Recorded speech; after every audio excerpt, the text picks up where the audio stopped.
I am going to welcome Dan McCarthy to our interview session today and would ask, first, Dan, let me introduce myself. I'm Todd Turner. I'm the president of Social Distance University, and we're delighted to have you with us today. I'm going to, great, I'm going to ask our committee to introduce themselves. Dr. Bates. Good afternoon, Dan, and we really appreciate your interest. My name's Brad Bates. I am the Deputy Athletic Director at SDU, and I manage all the internal operations and duties as assigned by the Athletic Director. It's nice to meet you. Hi, Dr. McCarthy. I am Ariane Waite, the FAR here at SDU, and I was captivated by your stories and your cover letter and look forward to hearing more today. Great, thank you. Dan, good afternoon. My name is Drew Turner, longtime fan of Social Distance University, grew up around the institution, now a donor and the president of the fundraising organization, the Quarantine Club. So looking forward to visiting with you today. Thank you. Yep.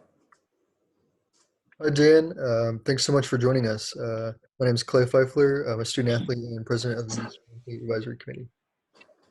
Hi, Clay. Pleasure to meet you. Hey, Dan. I'm Jim Miller. I'm an active donor here at SDU and member of the Board of Trustees. Sir, pleasure to meet you. Thanks. Our football coach, Tyrone Willingham, is, I just got a note from him. He's having technical difficulties signing on. Either that or he is disciplining one of his football players who didn't go to class as they should have today. So when Tyrone joins, Dan, I will have him introduce himself, and I'm sure he'll be with us shortly. So Great. Yeah. With that, again, I want to welcome you, and I want to maybe start with the first question. You know, we're really interested in why you have an interest in this position and how it aligns with your own personal and professional goals. So if you don't mind, take a minute, and we've read your resume, so you don't need to go through all the things that you've presented on paper, but we're really interested in knowing about your background that's prepared you for this and why you think you're uniquely qualified for this position. So if you would. I sure will. So, and look, I touched on some of this, I think, in my cover letter to y'all, but I'd start with just who am I as a person? And 6 kids, grew up in a family where athletics, competition was part and parcel to what we did. My dad was a middle school and high school PE teacher who also coached.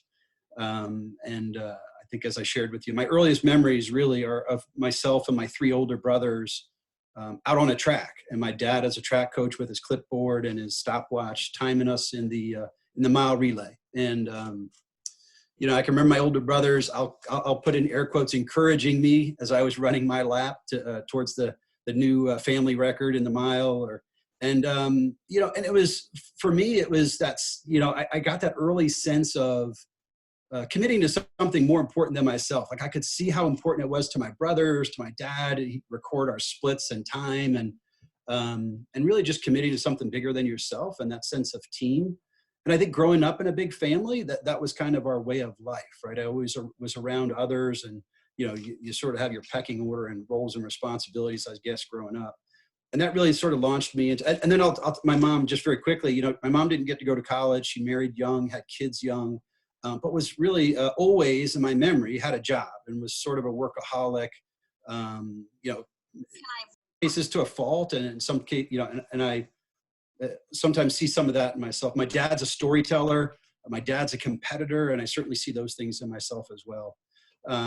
So as I was in high school, kind of thinking about what I wanted to do after high school, you know, I had my oldest brother went to the Naval Academy, and my second brother went to Manhattan College, and I watched the way that they navigated college. My parents certainly couldn't afford to send me to school, and so I needed to find my own way through. And having a brother go to the Naval Academy, and I got to experience that.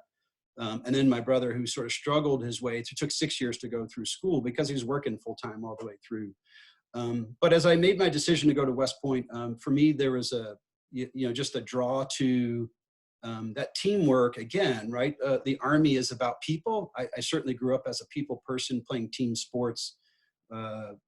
And so that seemed to be a great fit for me. I also like the fact that the academic challenge, right? It's a top tier university similar to SDU. And so that was appealing to me as well. And when I got to the academy, my life at West Point in many ways was defined by my role as a student athlete while I was there, balancing academics with athletics and the unique other things that we do at West Point that I had to balance. But really, I early on, I think I saw the comparisons to what I was doing on the football field with my teammates, in what I was going to be asked to do when I graduated from there as an officer in the Army. Just and build all the lessons, life lessons that you learn through team sports, and dedicating yourself to something again bigger than yourself, balancing academics and athletics.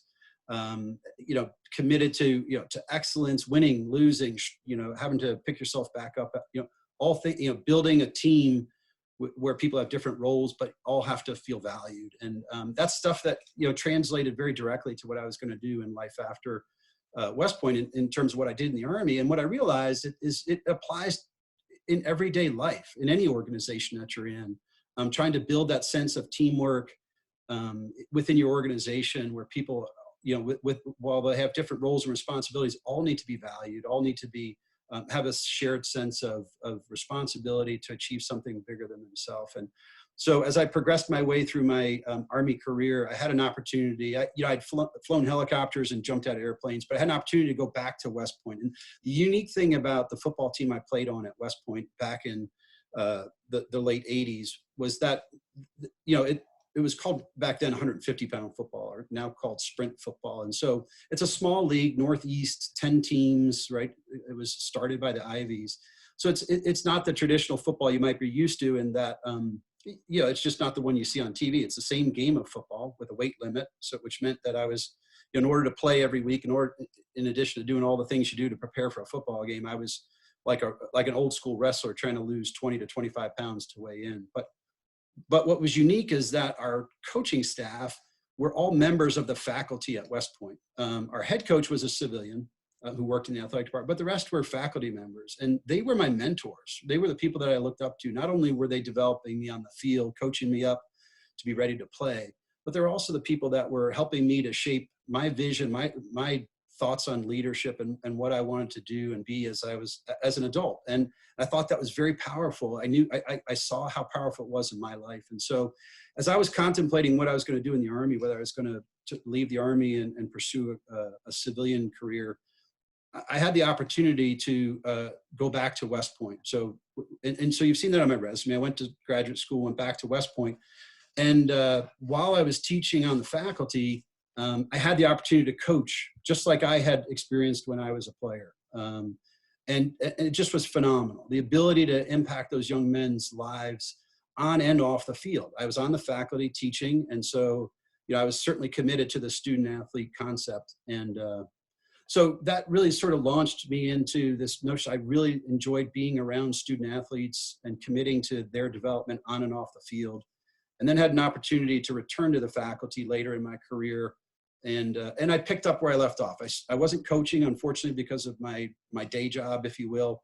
But I continued to be involved with the athletic program, and in various ways. Most prominently, probably in student athlete development, working with our athletes off the field and making sure that they were balancing all their commitments. And then later while I was still on the faculty, I had the good fortune of being asked to do a couple of projects in support of our Division I football team, in support of our athletic department, that really gave me an insider view to how college athletics works. And it was during that time that I had convinced myself that I was going to try to transition into athletics when I decided to retire from the military. And so I began working with our athletic director at the time, Boo Corrigan, and just talking to him about my background. We knew each other through the projects that I worked through, my involvement with our sports teams on a part-time basis. And just kind of talk through, this is who I am, and these are my experiences, and you've worked with me. Do you think that there's a place for me in college athletics?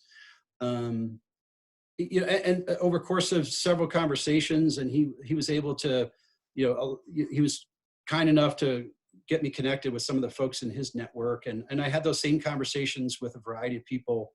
Again, just kind of explaining who I was and what I believed in.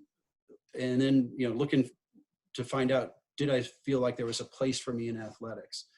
I didn't start at age 25 out of an MBA program and work my way from the ticket office on up. But my aspiration certainly when I came into athletics was to be an athletic director. And so I've been really fortunate. I convinced myself that I could probably find a job in athletics at a level where I thought I could make a difference.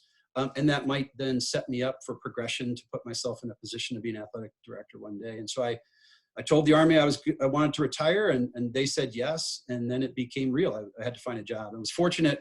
So our head football coach, Coach Munkin, and I had a casual relationship. We had worked together a little bit on a project, and he was a neighbor of mine. And so we knew each other casually. And just one day, talking to him about my plans to retire and to get into college athletics. And at the time, I really had no intention of staying at West Point. In fact, I felt like I needed to leave and go someplace else to start my career. But Coach Munkin offered me the opportunity to work for him directly as his director of football operations. And so at first I said, Coach, please, don't kid me, right? I'd love to come work for you.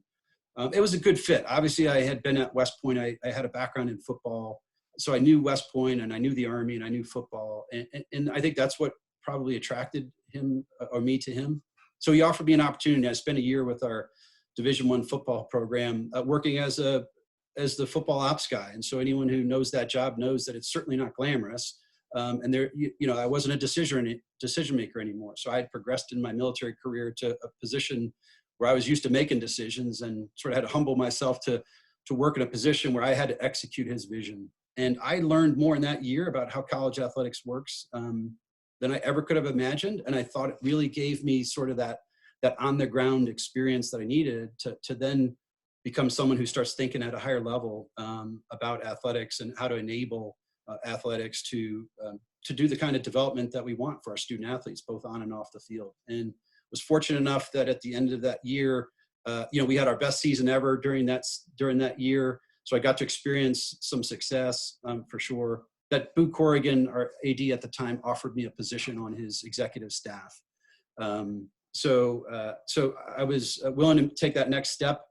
And, and fast forward, I was back working with the football team, but now in the sports supervisor role. And we had another great season. And we found ourselves in, I found myself not long after that when Boo decided to leave for another job, being tapped to be the interim athletic director. And at a critical time, we were working through budgets, trying to plan for the next athletic year.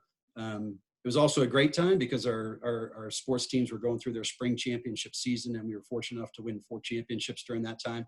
And I also had an opportunity to visit the White House with our football team as we brought home the Commander-in-Chief's trophy. So it was, so I think, I love working where I do. I'm fortunate to be able to work at my alma mater. And I'm really blessed to work with a great leadership team here at the Academy. Our new athletic director, Mike Buddy, has been on the job for a little less than a year. Is just a tremendous leader. And I've really enjoyed working with him and the team that he's built at our senior level. But as I think about what's next for me or where I want to end up as an athletic director, I'm really looking for a place that I think fits my values, that fits the things that I've dedicated myself to, I think, throughout my professional career. And I want to dedicate myself, as an athletic director. And I look at SDU as a great place to do that. I mean, it's a top 50 school that's focused on academics, similar to the institution where I've been fortunate enough to work. They've got similar values to, not just teaching and research, but also service. And, as a land grant university, they serve a higher purpose. And certainly West Point, where I went to school and I'm blessed to work now, has a sense of a higher purpose. So I thought from a values perspective, this seems like a very good fit. And then I'd say athletically, one of the challenges we have at West Point, I say challenge in a good way. We have, 1,100 student athletes, right? About 25% of our student body participates in intercollegiate athletics. And it's tough to handle that many students for sure. And as I look at SDU's program with, less than half of that, 475 or so student athletes, and the number of teams, 18 teams. We sponsor 28 intercollegiate athletic teams here. Looking at a school like SDU, it's attractive because I feel like it'll allow me, with the size of the program, to spend more time to be able to interact on that personal level, not just with the student athletes, but with the coaches, to make the kind of difference that I'd like to in terms of developing our student athletes and our coaching staff and the staff within the athletic department to achieve their goals. And so excited about the opportunity. I appreciate you guys giving me the opportunity to interview today, and I hope that I'm a good fit for the job. Thank you, Dan. I'll turn this over to Dr. Bates. Dan, thank you for that intro, and we really appreciate your interest in SDU. We're no different than any place else in the world. We're all anxious about the pandemic. And so my question to you is, we're desperate for leadership to help us navigate through this crisis. What experiences have prepared you as our athletic director to lead us in managing and planning for the financial crisis created by the pandemic? Well, so I'd say two specific to an athletic department and the pandemic. So one, so I mentioned I was fortunate enough to have the opportunity to serve as our interim athletic director last year. And so as part of that timing and that process, we built our budgets that we're currently executing this year. So I had the opportunity to sit down with each of our sports teams, with each of the departments within our athletic department, and work through their budget process, and from planning to what do those numbers look like, how is that going to look across the year as we execute our budget, and really dig into the numbers to try to understand what it is that each that comprises each budget. And so I really feel like I have a strong handle on the areas in the budget that we need to focus in on, areas where potentially we could make cuts if need be. And so I think that was a good baseline for the question that you asked. And then just living through the experience now, working directly with our senior leadership team here in the athletic department at my current university, as we're trying to make all the plans for the unknown, if you will. And certainly my experiences, whether it was in the Army or working as a center director while I was on the faculty, or working as a deputy department head where I was responsible for budget, and having contingencies and looking for ways that you can save money or potentially generate new revenue that you're not used to, are all things I think that contribute to that experience. Maybe not surprisingly, at my current university, their detailed planning is part of the DNA of the leadership of the university. And we in the athletic department have been part and parcel to that as we've tried to navigate through this process here. And so I feel like from a budgetary perspective, I have a strong grasp of what it takes financially to run an athletic department. And then to the COVID question, we're dealing with it right now every day. And we've run through many of those exercises. So at least I feel like I can bring that to SDU as we try to, as a university at SDU, navigate that same unknown, that same challenge. Thank you. You've mentioned how much you value team and building up those around you. Can you share what you've done to champion gender equity and inclusion in your department or broader campus community? Yeah, so I'll certainly answer the question about gender, but I broaden that maybe to diversity as well as gender. And so I think early on in my life, where I grew up, it was pretty diverse. It's interesting because I remember when I was in high school, some of the challenges that we had, and it's not gender specific, but maybe diversity specific, a lot of those challenges were overcome by athletics, right? I mean, I think athletics is the great equalizer. People, we care about you for what you can do on the field, not for, what you look like or what your sex is or what your nationality is. So I think some of that was ingrained in me early on, but then, and the military, I think in many ways has led in this area. But I'll talk specifically about when I was on the faculty at West Point early on. I was named as the director of an academic program in systems engineering. And when I took over, we had 12 students who were getting ready to graduate from the program. Of those 12, we had 1 woman and we had 11 white males. And so there were 2 problems there. One is we only had 12 and we needed more, right? We needed to grow our program. And I certainly wanted our program to look more representative of our student body. And so the way that I approached it is interesting, maybe, but it'll be I think more interesting to this group. Is I went out we recruit our students at West Point into our majors because maybe dissimilar to other universities, when students apply to West Point, they don't have to declare a major when they come. They've got about a year to a year and a half into their time at West Point, they get to choose their major. And so I was teaching systems engineering, which isn't a discipline that's widely known. And if we were going to have students, we had to get out and find them and talk to them about what it is that we teach and the value of it from an educational perspective, but then from an opportunity perspective after they graduate from our program. And the way that I approached that recruiting, if you will, is I went to our sports teams, right? They were the kids that I was familiar with, the kids I was comfortable with, those who were, and they fit well into the discipline of systems engineering because it's about teamwork. So I went out to the teams. So I spent time with the women's basketball team, the women's soccer team, with our Division I football team, the sprint football team that I had played with and was working with.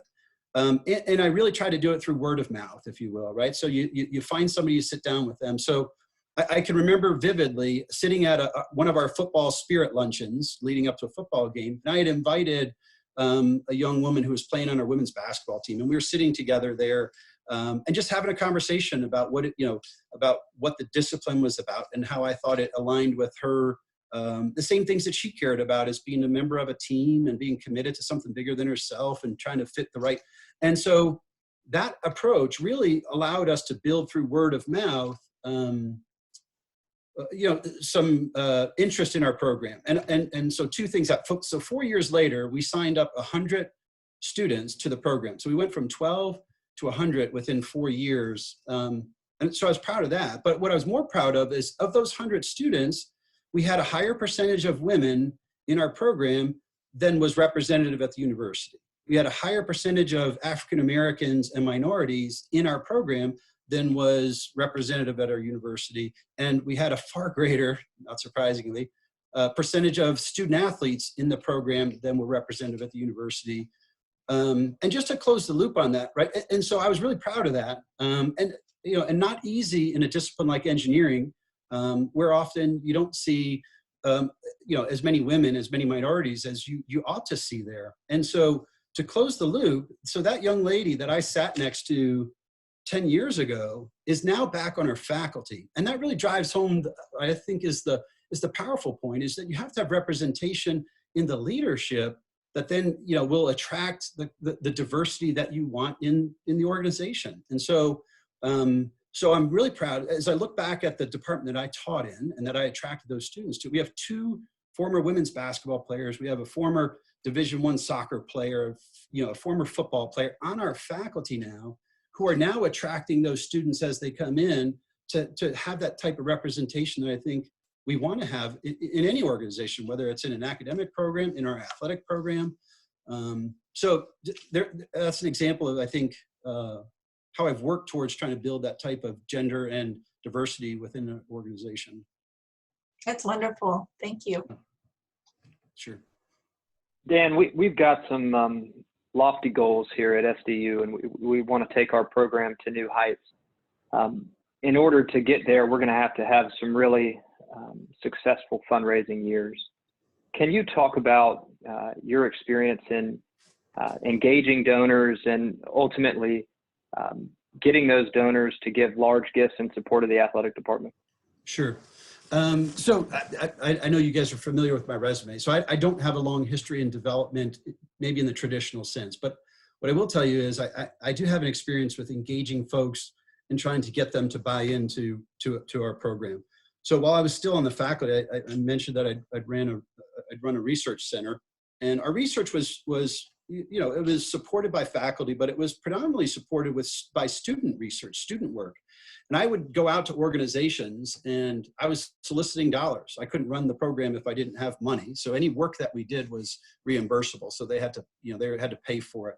And you're really trying to sell a vision, right? And so certainly that's transactional, right? We're promising, we're signing up to do work to answer a problem or a question that their organization has, and they're going to pay for it. But when they know that the work is student-based, on some level, student work supervised by, right? They're investing in those students. And I would try to sell that notion as much as I was trying to sell the work that they were going to receive, the answer, the research itself, but they were supporting the education of students, right? I don't think that that's terribly different from what we do in athletics.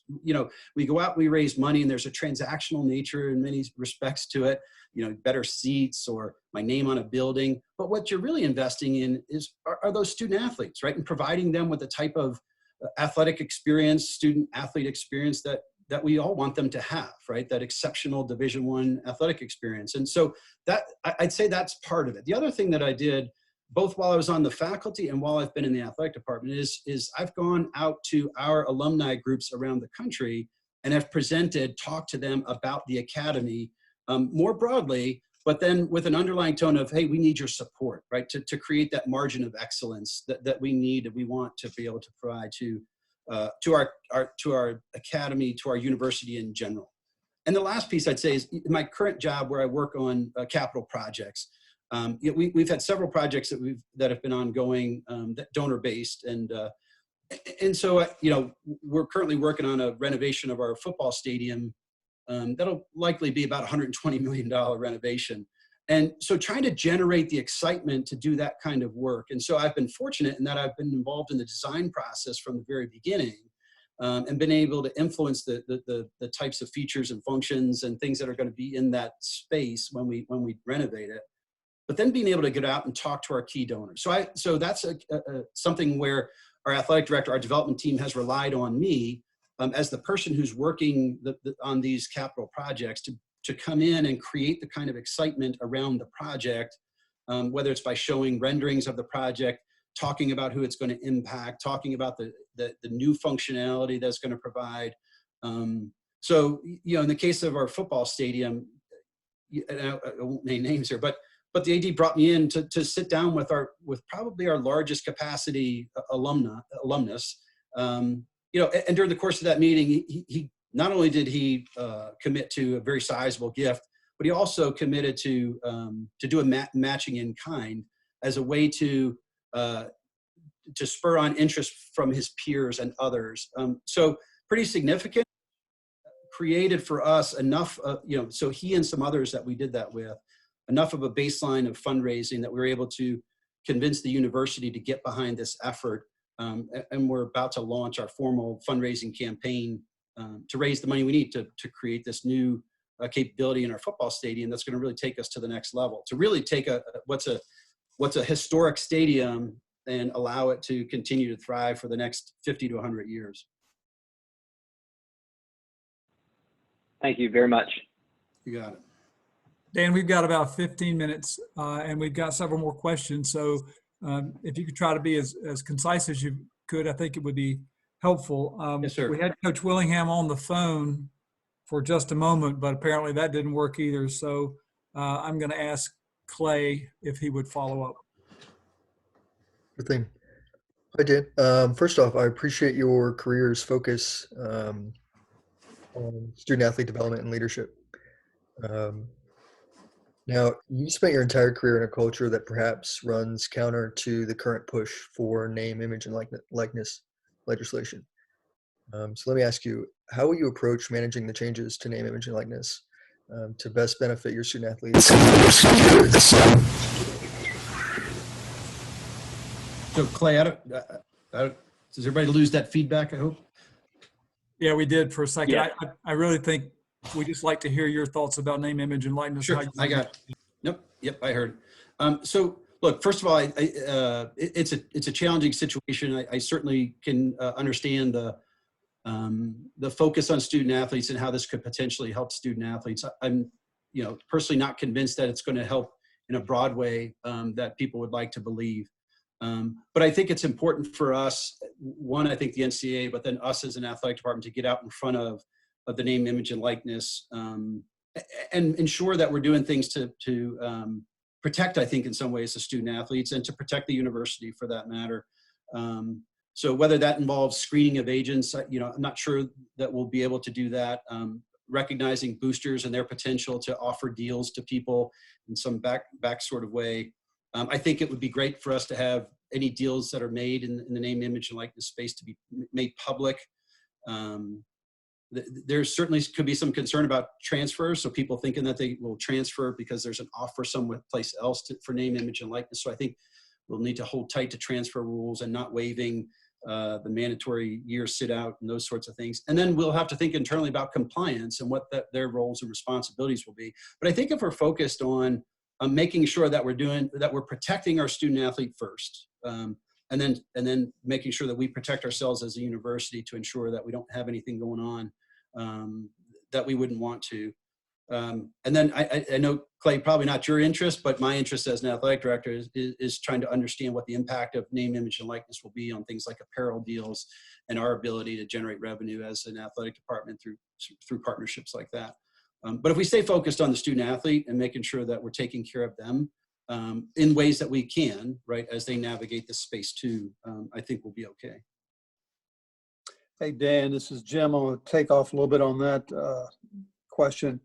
You know, your professional experience has all been at West Point related, and West Point in the Army is known as being regimented and black and white and very militaristic. To be a leader in big time athletics, you need flexibility and the ability to manage in the gray areas. Yep. Tell us about an experience that shows you can excel in that atmosphere, one that focuses on flexibility and maybe living and managing in the gray area. Yeah, that's a great question. So the first thing that I would tell you is counter to maybe your belief, I'm not sure that everything is black and white in the military. There's certainly, we put people into difficult situations all the time where they're required to make decisions on the fly, right? And I think part of that as a leader is that I have a part of my, sense of purpose and, to those folks that they can make, enable them to make decisions and then underwrite mistakes where they can. One of the spaces that I had to deal with serving as interim athletic director was with a coach that had some stuff that had gone wrong, and I realized we have folks listening on, so I won't go too much into the detail. But it was not an easy decision. I think there were things that were going on, things that certainly pointed towards wanting to retain a coach who had committed a significant number of years, but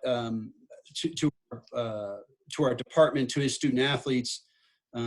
But there were some things going on, I think, in his personal life that gave me pause that he wasn't living up to the ideals of our university, and so not an easy decision. It certainly wasn't black and white. I had many conversations with him and people around him.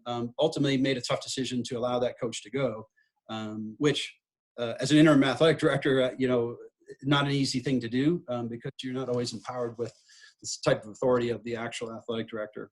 I'm not sure that completely gets at your question, but I've certainly dealt with tough situations like that where there's no clear answer, and you just have to work through it. And I think, being humble enough to ask for, seek opinions from different folks, take that input, and ultimately as the leader, it's on you to make the final decision. It was a tough one. I made it. I'm not sure everybody agreed with it, but we've moved on from it. And so. Thank you. Yes, sir. And I'm going to take Coach Willingham's spot. I know that he would be and is very much excited about your knowledge of football, your involvement with football on a daily basis. Let's kind of step beyond football for a second. And if you could, tell me about how you motivate your coaching staff and how you help them develop. Well, so I think it starts with really them understanding, where I come from, right? And I think it's, I think we want to be committed to excellence. And I think we want our coaches to have an expectation to win, and that we're going to support them in their efforts to do that. But I also think that it's, we need to be clear that we want to win the right way. I work with the coaches pretty daily. I spend a lot of time trying to get out to practices, to be around their student athletes, just to be around their coaching staff, to understand how they're going about their day-to-day business. And then obviously we'll see results on the field. But it's not just about the results on the field. It's also in the way that they're treating their student athletes, the way that they're developing them in other ways, the way they're balancing the demands of the student athlete. But in terms of motivating them, I think, it's providing them with that clear expectation. Hey, we want to win, right? And you tell me, what is it going to take to win? And so having those conversations and forcing them to think through the things it's going to take for them to get from where they are to greatness, right? And to where we're winning more than we're losing, to where we're beating our rivals, you know, on a regular basis, and where we're competing for championships within our league. And, you know, and then when they come back to you with, hey, here are the things that I think we need, having the conversation, in some cases, a tough conversation to say, yeah, hey, look, I think we can get after this. We can do this in recruiting. I think we can do this in terms of capital improvements or projects that we want to do to improve our facilities, but there may be some that we can't do, right? And then being realistic with the coach in terms of their expectations, and then you have to deliver, right? You don't promise that we're going to do them and then not deliver. Thanks, Dan. You got it. You know, Dan, there's not a lot of athletic directors or interim athletic directors who have been a faculty member and a coach. So my question is, in doing both, how did that expose you to the tensions between the academy and athletics in ways that will inform future policy decisions you make that best serve student athletes? So certainly as a faculty member, I understood the demands on the student athletes as students. I understood what they were being asked to do in the classroom. I understood the time demands and those sorts of things. And I understood what my expectations were of them as students, from an instructor's perspective. And so when I was working with student athletes, when I work with student athletes, knowing that, you know, we can do things to create situations where it best serves the student athlete in their academic endeavors, right? I can communicate to our student athletes, hey, look, this is what your instructor's looking for, right? This is, you know, so spend time, ask questions, maybe stay after class. Here are the things that you can do academically to set yourself up for success. I can really provide some pretty detailed advice in that realm. As a coach, I understood what the demands were on the athlete side of that student-athlete equation. We were asking these kids to, you know, you got to get in for treatment, you got to get in for lifts, you got to be at practice. You know, we need you to make sure that you're eating. And as you're trying to balance all that, you know, one of the projects I worked on, and I won't go into great detail, but I worked on this project where we were trying to see what we could do as a university to help our football team that had been mired in one of its worst losing, you know, years. We'd lost to our rival 14 years in a row. And we made some major changes at the university level that involved our academic departments offering summer classes at times they'd never offered it before. Our military folks, I know that's unique to West Point, shifting the way that they did military training earlier in the summer, but working across the different constituents at the university to come up with a plan that would allow our student athletes to have the best chance for success, to be able to take some classes in the summer, you know, work out through the summer prior to camp. And I know that sounds silly because that's what everyone else was doing in the country. We weren't doing it at my university, but being able to work across those domains, understand where each of the domains are coming from, will allow me, I think, to work as a valued partner from within the athletic department as I reach across to our friends in academia to try to come to some balance, right? To help communicate the struggles of the student athlete or the demands on the student athlete when we're asking potentially for them to bend or create some better opportunities for our student athletes so that they can succeed, that there's some credibility there. And then as I talk to our coaches, as they're trying to balance their needs, having served as a coach, albeit not for a long time, but enough to really appreciate their needs, their concerns, their desire to win and want their student athletes to succeed on the field. Being able to have that conversation on both sides, certainly helpful, right? And I think as we as a department try to be good partners in the university setting, it enables me to do that in some ways, or to lead us in a way that would do that. Thank you. I see many of my favorite books behind you with storylines set during precarious and uncertain times, which in some ways emulate our current era in higher education and college sport. So, given our current landscape, what would you say are the 3 most pressing issues that athletic directors face today? Well, so I think we talked about one already, right? So I think that name, image, and likeness is certainly going to create some issues. I'm happy that the NCAA has gotten out in front of it a little bit, but I think we still have a long way to go in terms of figuring out how we're going to implement name, image, and likeness in a way that, as I said, supports the student athlete, but protects us as an athletic department, as a university, as an institution, really, as an NCAA with a student athlete model. I would say that, I certainly understand that the financial future is always sort of in jeopardy. So I think it's as we look at the ways that I think some of our consumers or fans are consuming our game, we have to think very long and hard about how we invest in our facilities in a way that is sustainable, I think, over the long term. So there's certainly some financial things that we have to consider.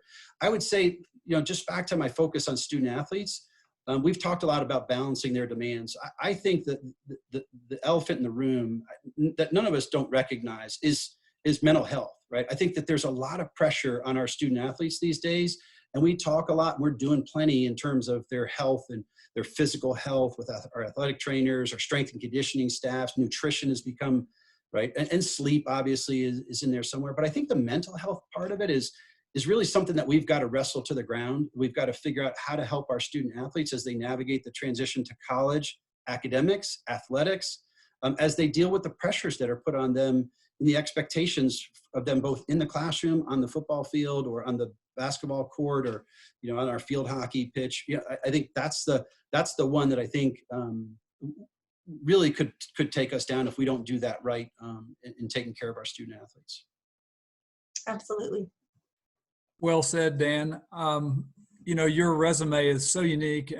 Your work as an engineer, as a faculty member, your PhD from MIT, and now working in the trenches in athletics as a football ops guy and interim AD. It's been just a real privilege to hear you talk about that. We're about to run out of time. I want to leave time for you to ask a question, but before you do, I would like to ask you one last thing, and that is to describe an incident or a situation that occurred in your life and how your reaction to that best revealed your personal character. Great. That's a good one.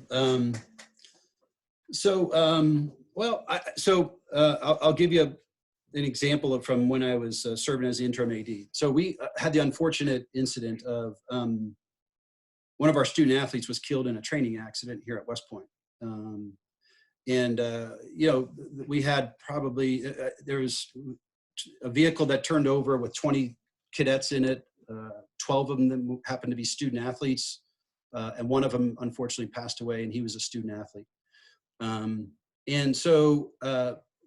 I'd gotten a call that there was an accident out in the training area. I knew that we had a good contingent of student athletes out there. There were reports that somebody had died. And so how do you react in that kind of a situation? And so obviously my first thing was to get out there and kind of assess what was going on. We knew we had student athletes out there. Certainly we found out that they were involved and that the one who died was a student athlete. And so then it becomes, getting your coaching staff or getting those kids together, putting your arms around them, getting your coaching staff out there. And of course it's an accident scene, and they've got folks that are blocking access to the place. You have helicopters overhead. In today's day and age, everyone has a cell phone. One of the things that in that kind of a situation that's most important is to be concerned about how the parents of that young man find out that their son has passed away.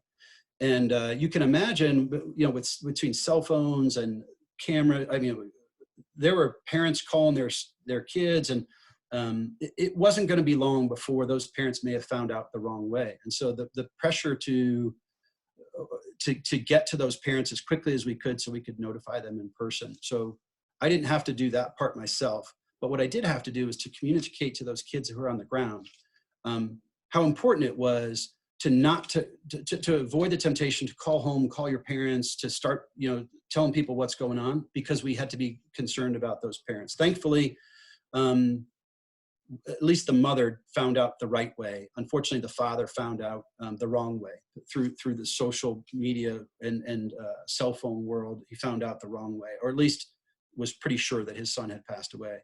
But then from there, how do you put your arms around those kids? How do you move that program forward? How do you take care of that coach, those kids, and help that coach take care of his kids?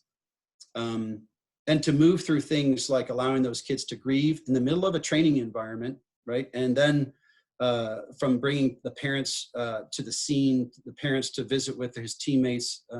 So it was a pretty difficult situation. And then I had to come back to my athletic department and talk to the rest of the coaches, because we had student athletes from across a number of teams that were involved in the incident, some injured, some not.